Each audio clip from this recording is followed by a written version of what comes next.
Welcome to this episode of Level with Emily Reese, featuring a conversation with composer Dale North about his music for Astral Ascent.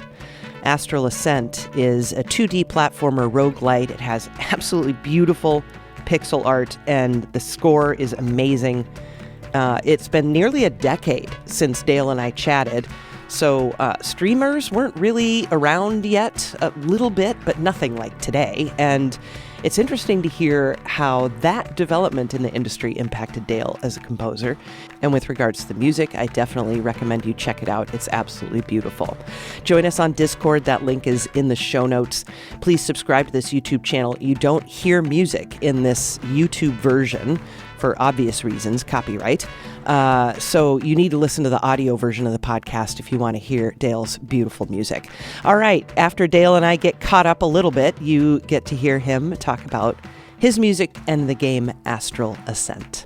So again, thanks. Glad it worked out for us to do this. It was 2014, Dale. I don't know if that's the last time I saw you, because I know you were at Gamers Rhapsody maybe the next year or something like that. But 2014 is when we talked about Dragon Fantasy Book 2, and I thought that was really funny because it's almost a decade. That's been a long time. Hey, that game, really? Yeah.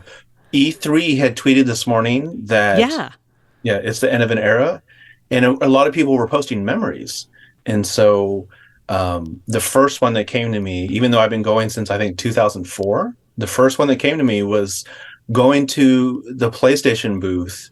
And Dragon Fantasy was one of the, I guess, kind of the coming out party for indie as a concept for the, the major platforms. Wow. So I think PlayStation that year had 6 games, and Dragon Fantasy was one of them. And so I shot a video when I entered the PlayStation booth, and there was this huge circular surround screen setup they had, and it was my music blaring, and of course footage from the game, and it was like, wow, I'm really doing this thing that I'd always hoped I would do. And you're right, it has been like a decade.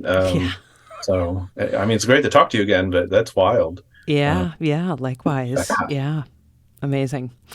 I really have enjoyed listening to Astral Ascent. That's what we're talking about today, and I'm also glad that, just for reasons, I got a little bit more time with it because we rescheduled this initially, and it gave me just that much more time I got to play a little, and I got to listen to it that much more, and that is always so helpful.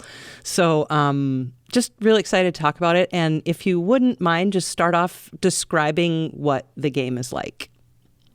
The game is a roguelike. It's an action roguelike, and I think this is probably the 5th or 6th roguelike I've been called to do. And so it's funny. I don't really, to date, I haven't written roguelike music as in what traditionally was the music that would drive these games, which is usually high energy electronic, pretty straightforward, and something that keeps the tension up. So when they called me and they showed me a few beautiful images of this, pretty standard roguelike from a mindset, but then gameplay wise, it's very vertical. There's a lot of combat that goes up and up and up. And there's a lot of systems that kind of help you do amazing things that you didn't do 2 or 3 runs ago. So musically, they certainly had ideas of what Astral Ascent would sound like, but I had my own after looking at it, and it was so gorgeous and it was so beautifully animated. They had shown me cuts from a studio they were working with in Kyoto, Japan, of animations, a lot of hand-drawn pixel art, and it was just lovely, And I really wanted to write lovely music, but I also know now, this many roguelikes in, that you get pushback, and for good reason. It's like, this should be pulse-pounding, energetic, driving, rather simple, but I didn't want to do that. and just because I was so taken with the visual, I really wanted to help pad out how the world feels rather than help drive the player to do what they're eventually going to do in a roguelike, which is just beat up a whole bunch of things and hopefully survive. Right, right. Do you That's not like the best roguelikes? explanation, but No, like, that's great. That's great. Some people don't like playing roguelikes, and I love them. I absolutely love them. So, how do you like them too? this is going to get me in trouble. So I do. Right away. It's funny. I love them, but I have very poor reflexes. I have such poor reflexes that as a child, both in like normal school and in music school, concerns were brought up with my parents. Like, this kid, he's fine, I guess, but like, he has very poor reflexes. Interesting. And so I lean towards strategy games and role-playing games and, basic puzzlers. And I enjoy all these other types, especially action games. But I do think it's funny that I've worked on this many like high action games as someone that has very poor reflexes. No, but I play every game that I've worked on, and I've played several other roguelikes just because I've been, the interest level has shot through the roof in the last several years of my career. Because not only have I worked on, these number of them, but so many of my friends and peers have worked on the rest. And it's so cool to see what everyone else is doing and, see how the music aligns with the gameplay. So things like Dead Cells, I remember that came out the same time that Wizard of Legend did, and they were like competitor games. And there was always great energy between the two, I guess, titles and franchises. But that was probably the first one I played that I didn't work on. And so now I've played a ton of them. Okay, yeah. But I trash at every one. I'm really bad. Yeah. I want to go back to something you said about, pardon me, the music, the energy of it. And I think you accomplished that pretty well, personally, because even in the exploration music, and that's another thing I really like about the soundtrack is how, you've broken it out to exploration music, which again, you don't even think about exploration in a lot of roguelikes, but right. Here we have it, and combat music, battle music, things like that. You kind of show us the ramps, which is really fun. But there are 4 main biomes, it seems. Mm-hmm. And, a lot of those have a lot of kind of modo perpetuo kind of feel to them. So talk about how you managed to then accomplish that along with having these really sweeping, gorgeous melodies. Well, the driving energy was just out of pure necessity. And I will admit I don't want to drag the tempo or feel of a game down. And it's my job to accentuate and, build on that. But the thing I've realized now over time is that there's this progression in this loop. And the more that you feel that progression, the more that you kind of come back home, build, come back home, the more I think it adds to the reward of the type of, gameplay that roguelikes offer. So, back in the Wizard of Legend days, I think I was trying stuff out. I think for me, going home should feel sweet. It should feel like relief. It should feel like you should feel welcome, right? Even if you had a run and it was terrible and you died very quickly, or you got very far and you still didn't achieve what you wanted, you get sent back home. That should feel good. Ever since then, I've been trying to build off that. And with Astral Ascent, once I finally got a clear view of how expansive the kind of home would be, the garden as they call it in the game, I really wanted to go nuts and make sure that was the most welcoming, comforting, place that you could come back to, because you're going to see it a million times. So for each of the levels, it was like I built from that energy just enough, and the entire game is a progression. So, the first biome, it's relatively tame, and I didn't want to add too much energy right away because I wanted you to feel like, should you get farther, should you experience more, there's some kind of audible reward to it as well. But in saying all that, I really do feel like the tempo and the vibe was just enough to get there, and almost to the point that I think it's a stretch. And while the music has been it's pretty well received, from the reviews and feedback I've been reading, every once in a while someone says, hey, this is slow, or this is reserved, or it's too sweet, or whatever else. And that's fair. I really do think that's fair. But I was trying to do something else with it. So as you mentioned, there's a driving energy to each of it, but it's pretty reserved. Yeah. And it's essentially dynamic music where there's a exploration base and then a kind of building off that. It's the same song, same structures, same time, same chord progression in most cases, that builds on that once you go into a fight. And then beyond that, once you get to a boss, it's a completely different song that should take the energy through the roof. But I think if you're just getting into it, you don't get to see all that yet. And maybe for sure. Yeah.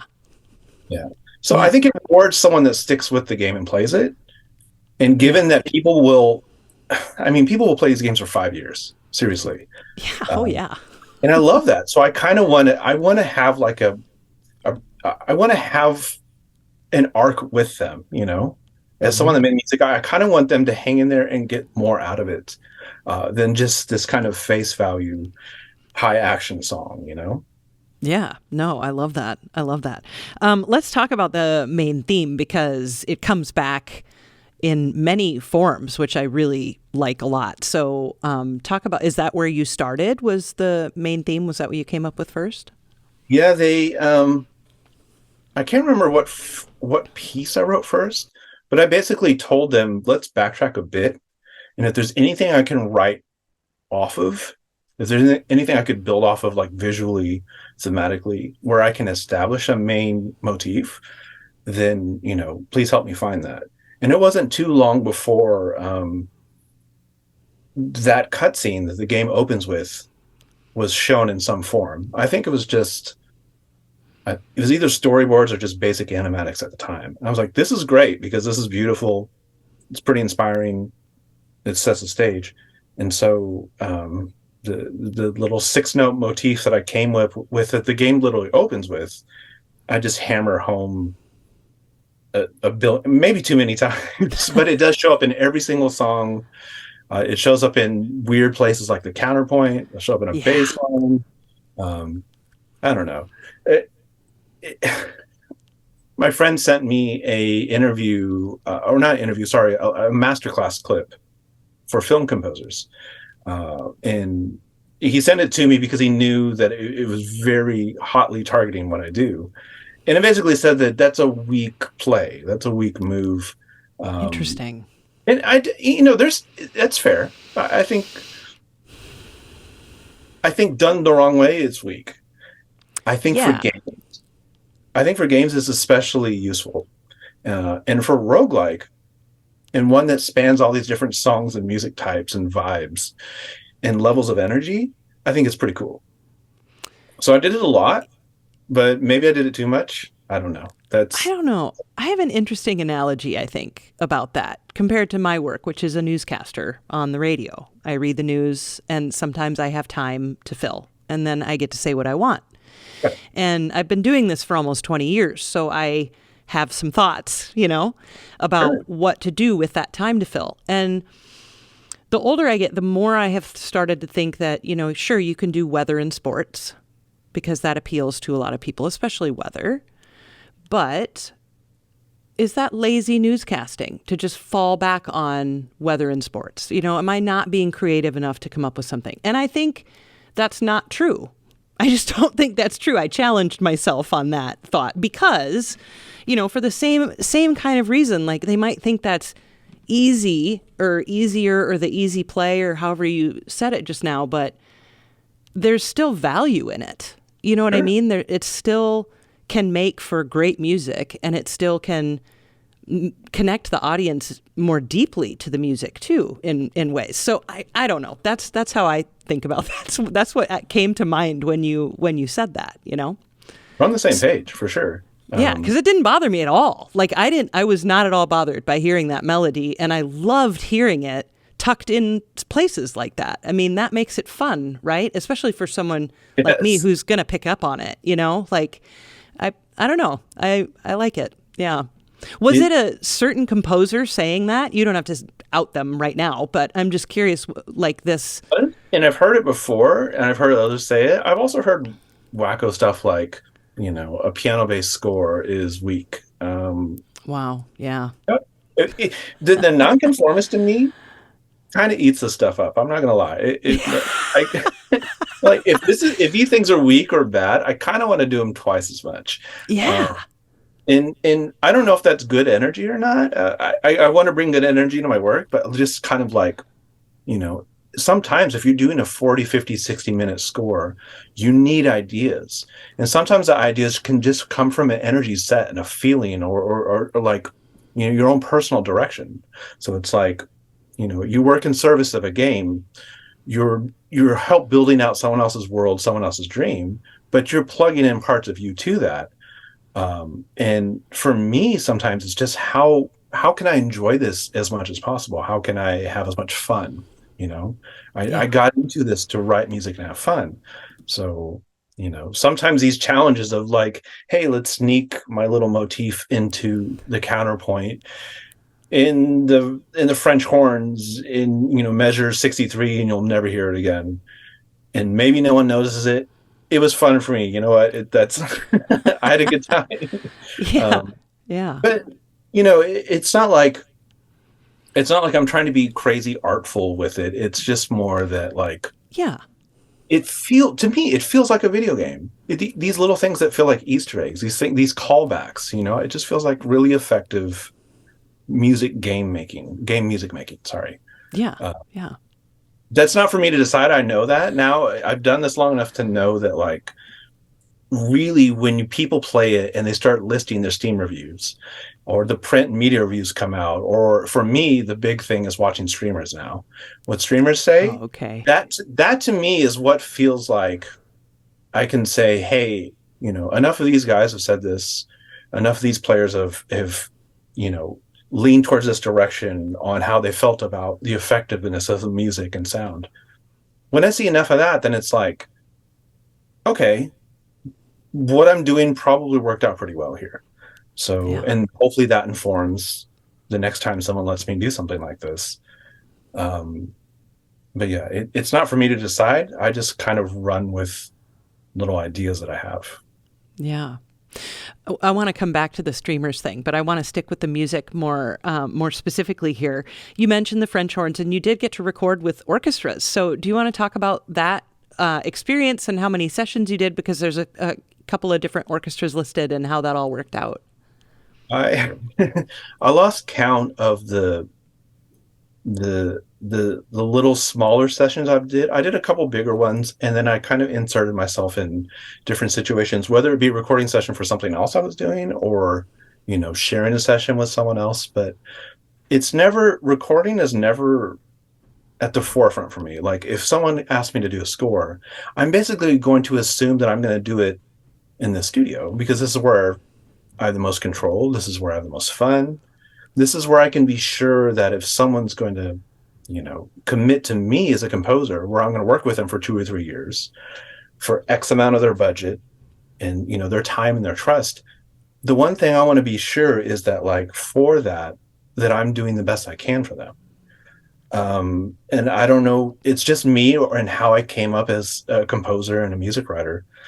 I kind of want to do most of everything I do for myself, And in that, recording for me is more like a color, it's less of a means to get to done music. In fact, It really isn't for me at all. It's a color. And in discussing with the developer, some of our hopes for some of these key pieces for the song, that color was certainly something that we targeted. That said, all the songs that feature orchestral recordings are all still very highly hybrid, mega hybridized. And, I'm not trying to sell realism. And in fact, I think it does the game an injustice. The game is just weird in a beautiful way. And I wanted to keep the music that way. So I didn't want one thing I recorded to like have such a mark on any of the pieces that was the focal point. It's just like highlights, just colors coming out, very reminiscent of how the game was, just like beautiful streaks of this color or that color or this idea. And especially as you explore the game and you go into different rooms or you meet different characters, you really feel these just like really lovely ideas, brushstrokes. So that's what I was going for in these sessions. Cool. Some of them went great. Some of them went okay. And I just kind of, played with the the levers a bit to make sure that everything still felt like this was for the world of Astral Ascent, Mm-hmm. And I think that's probably a bit different from how a lot of my peers work. Some do work this, I do have friends that do work this way specifically, where they lean harder towards producing most of it themselves. Yep. But in looking back at all my works, I would say I do 99.5% of everything myself, because all the folks that I've looked up to for years do that. Yeah. And I want to carry that tradition on. Yeah. But yeah, the recordings were they were really feature songs. Okay. In very special moments in the game that needed, whether it be bigger energy or a cool color. But I would say still 70% of the score was just produced in here. Wow. Yeah. It sounds so good. I mean, and from day one, I've always been easily fooled. But, but I think it sounds fantastic. And, and you did work with a lot of soloists that I would imagine helped bring those colors as well, obviously, independent of having a massive orchestra to do that. So talk a little bit about working in particular. I called out the vocalists because those songs are quite beautiful. So let's go ahead and talk about those, the master phase 1 and phase 2. That's, I assume, where the choir is as well. They were I don't like to do a score in order, but I do want to do the first songs first, and I kind of want to set the tone. So there was always this promise that there was going to be a huge, crazy ending. And I remember in the last like 10% of development, the the developers continually adding on to this end process, last mega battle, beautiful animations, cutscenes in between, and I'm like, I'm going to have to increase the energy considerably. So we talked about how do we do that? What will get us there beyond what we were already doing? The danger of a progression of musical energy in a roguelike is if you come too high for the last biome, then you're you've literally painted yourself in a corner. And I kind of almost did, for the soundscape instrumentation style that we've kind of built for this game. I really had done, it was all overwritten. That's just my style. I overwrite. It's just, whether it's good or not, it's just like, I just like to do a lot, and it's fun for me. And so by the end of the last biome and certainly that boss battle, it was too much, genuinely. So when we talked, it was like, how do we increase the energy and feel, but not do too much? So the kind of master phase, the suite of last songs, they actually pull back a bit in terms of tempo and instrumentation. But then we increased with like vocals and some really nice string recordings, and just some really silly piano noodling, which I love to do. There's a grand piano in the next room here of the studio. Nice. I basically have it perma-mic'd up. A new client. I can't get into what this project is. This beautiful game, but a new client. She has coined my work, like these little segments of piano that I do, chaos piano. What I'll do is I'll come in and I'll say, hey, this is going to be 8 bars, and it just needs wild energy. So I'm just going to go nuts. So I will just put a remote trigger, go put it on my piano, hit record, and then just like go wacko and do 2 or 3 takes and see if it fits the energy. Of improvisation? Maybe. Oh, I mean, okay, yeah. I'm not a particularly good player. Let's go back to the poor reflexes, So it's like, I think about the amazing stuff that like Hamu would do, or Joe Hisaishi, or any any of those guys that I really look up to, but I can't do that. So I am a piano player, but I can't do what they do. So the best I have is just like kind of going nuts for a few minutes. So that was the idea for the last battle, but then I had to realize it because I pitched this to the developer, and they're like, "Can you do that?" I'm like, I guess. Give me a couple months, and I'll see what I can pull together. And so it was very seat of the pants to make sure that this idea played out. But I was able to record one more time in Scotland, and I was able to pull the high-low singers together.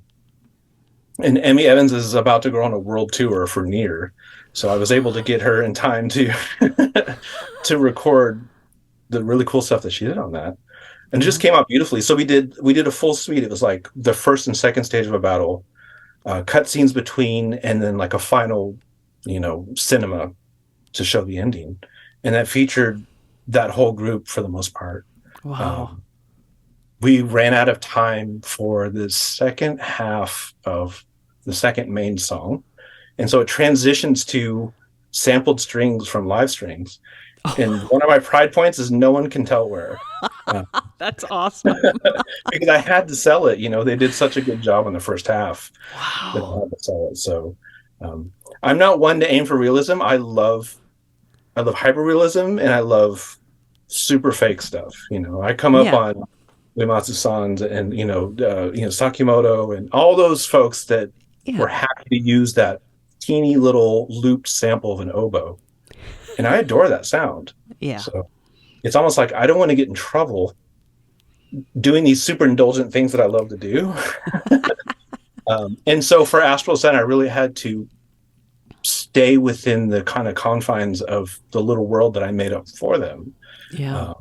It ended up being a blast, but it was very seat of the pants. Amazing. How did you get connected with the project in the first place?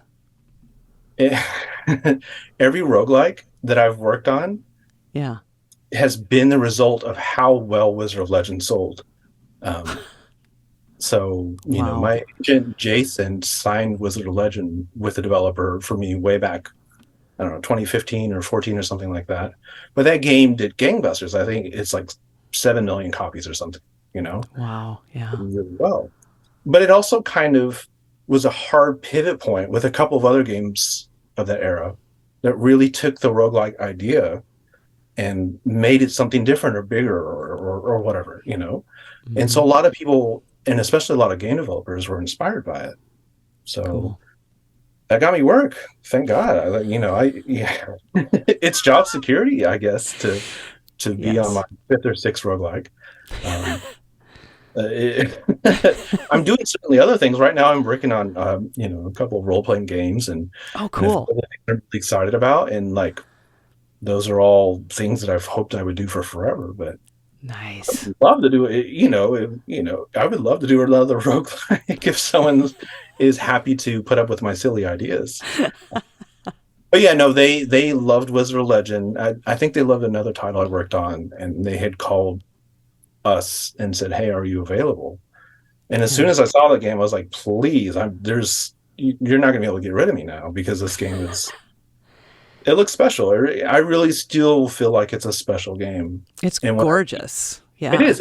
And like, it's inspired in its design, but also in the artistry.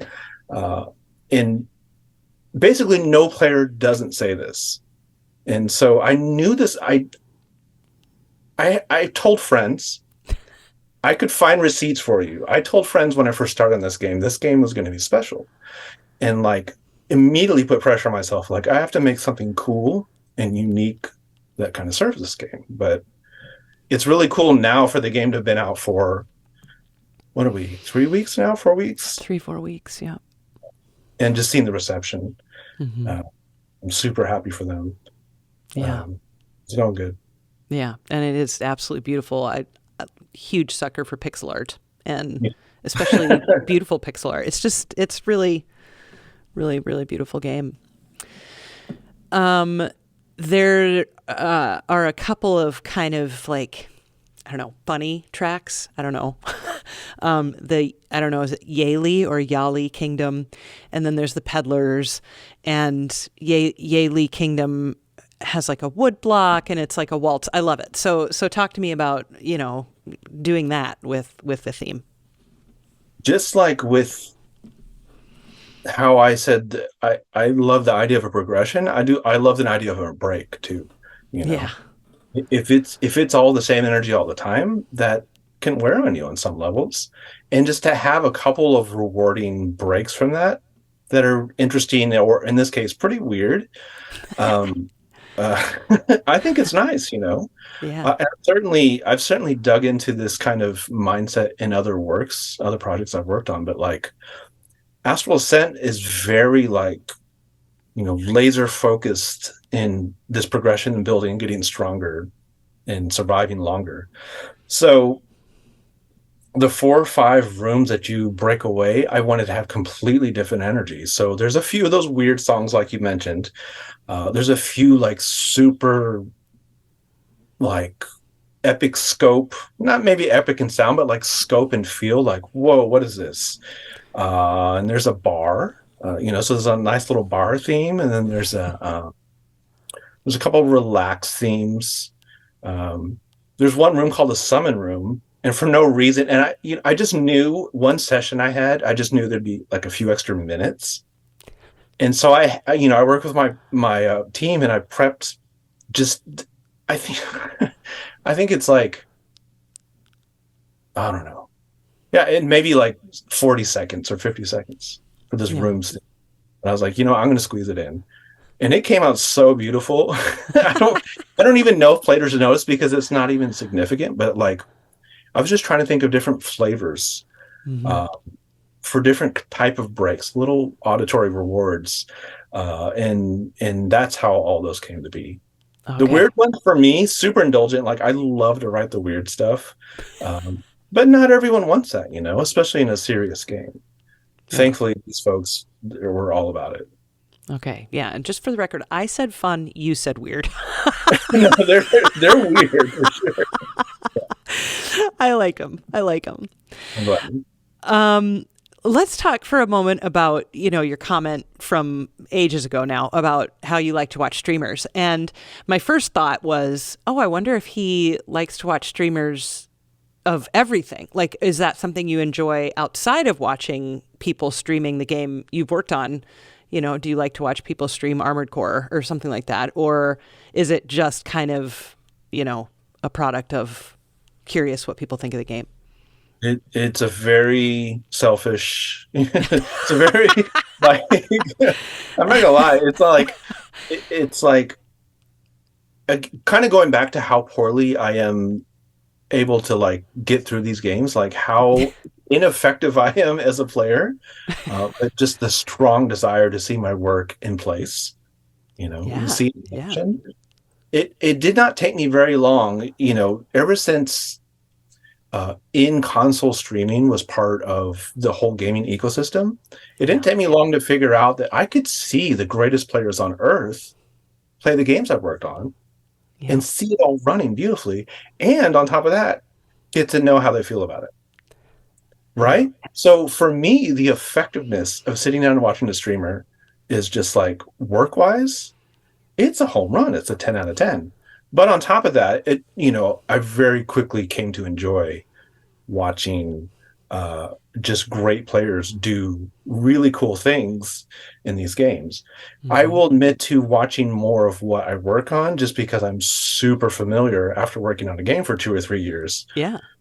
Of its systems and its quirks and limitations. And so watching a streamer work through those, especially the big ones that are playing Astral Ascent now, it's so fun. Yeah. And it's not like I'm just like ear to the TV trying to hear if they mention my work, but inevitably, they have an audience to entertain. Mm-hmm. And, like you were talking about earlier, like kind of filling in the holes and keeping things going. They know what they're going to talk about. And I think it's good to bring up the art and the direction and the music. And inevitably, especially in earlier streams, when they start streaming the game and audience picks up, then they take that opportunity to say, I feel this way. Yeah. I mean, God forbid the day comes that I work on something and I think it's great. And then I find that every streamer says, wow, the music's not working for me. Oh, man. So, like, I know one day it's going to backfire, but I think Maybe. generally, and especially for Astral Ascent, it's a really nice thing. And I do learn from it. I do get ideas from it, and I do see how people act, and it helps inform the next thing that I do. But a lot of it, a lot of the original reason why I started doing this is because I was really unsure of my own personal pivot, my own kind of direction on these, and like knowing that it is a bit removed from like convention on these types of games. So every once in a while, someone's just like, "Man, why is this song so slow?" Or I don't, where's the beat? Or we don't need these strings or whatever. But like, generally, it seems like people like the music, and I'm really happy about that. That's awesome. That's awesome. So what are you playing these days? I mean, obviously you're a gamer. What are you working on right now? My gaming schedule, it equals my work schedule and pressure. It's like I have these many things to get done, and like I literally every day I mind it like a work schedule because I want to play through so much. Yeah. I'm just so nervous. We have Final Fantasy VII, the Rebirth coming February. That's too close. But yeah, I usually pick 2 or 3 things the main, and then a couple of side games. I'm really big into retro games for the side games, but I'm just at the end of Super Mario Wonder. Oh, cool. That's the main thing that I'm playing. I'm playing Astral Ascent, of course. Yeah. I'm not got as far as everyone else has. I think those are the 2 main things I'm playing now, but in between, I'm just really, really hooked on this trend, and I have been for the past 2 years, to find old golf games from old consoles and play them. And they're all the same. They're all the same. Why golf? They all have jazz fusion soundtracks. They all have really crazy rewarding systems. Wow. And they just really scratch that itch that my very specific type of mind like once scratched. So amazing. I love that.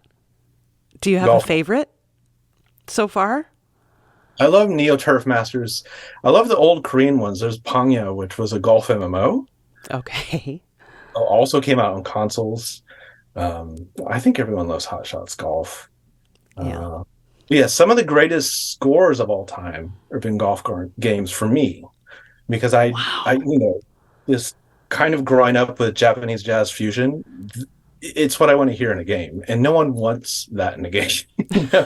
No one wants it in a game. I do. How did you grow up with Japanese jazz fusion? How did that happen? I just heard it. You heard it. Okay, it wasn't like I heard it, and it was that was all it took. Cassiopeia and T Square and everyone related that era, that kind of crossover of Japanese pop and Japanese jazz fusion. As we know now, that was the food, the music food that all the great composers of the 90s and 2000s video game music came up on, especially in Japan. For sure. But yeah, I mean, that was the fuel for them. It was, I'm a bit younger than they are, but I'm old enough also to have heard and experienced some of it. Sure. I basically have not stopped listening. So, wow. I do have my fingers crossed for the day that someone out of the blue wants to have a golf game with that kind of sound and spirit, and I will so happily do it. That's amazing. I have a couple of leads now, and I like every day I wake up, I think, man, all these other stuff that I'm working on, I'm very excited about and thrilled. Some of the biggest stuff of my career is like finally falling into place, and I'm like, glad Awesome. of all that, but I'm not gonna lie. Every day I think about, is someone gonna let me do a golf game, and they're gonna let me write a jazz fusion score, and Dream I will be, big, Dale. Yeah. I will chase it down. That is wonderful. I love that. I love that so much. And you did say you're working on a bunch of things now. Like, I don't. Can you name any of those things or no? I think for the first time in a long time, the whether it be from a publisher thing or like a funding thing or literally just hasn't been announced yet. Most of the stuff I'm working on, I just can't talk about, and Okay. that's pretty new because I just love to continually remind people of what's coming up. I'm pretty shameless in that, like because I get so excited about it. I just Yeah, want of to say, course. "Yeah, this is gonna be so cool." But yeah, there's not much that I can talk about yet. Okay. The uh, Dreamscaper, a game that I did a few years back, that game did pretty well. That developer is just signed a pretty nice publishing deal with a major publisher, and they're doing their follow-up. So I've been working pretty hard on that. Cool. Because there's a couple of role-playing games in the works that I'm pretty excited about because that's something I've always wanted to do but haven't. Yeah. But some really cool folks have reached out, during COVID and into this year. And so all these things are in development now. And I'm just really happy to be able to do any of those. Yeah. Yeah. Still holding out for the golf game. Yeah. Dylan Cuthbert, the guy behind Star Fox, Q Yeah. Game Yeah. Yeah. Legends, he did allude to one day that he would make one. And so I sent so much mental energy just to Kyoto, just like hopefully linking up with him like telepathically. He's like, I should call Dale. I want, Yes. we'll see. Fantastic. Fantastic. um, Back to the music. Just a couple things I wanted to mention earlier. That I really like about the main theme. And then there's a secondary theme. I'm not quite sure exactly how to describe it. I do hear it in Choral Archipelago. And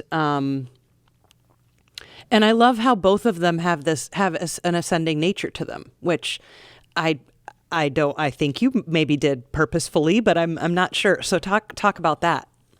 Like the even before we knew what the game was going to like fully play like, just from I think the first thing I was sent was animated GIFs. Like Oh, okay. it wasn't much. So it was just like characters are going to look like this, they're going to move like this.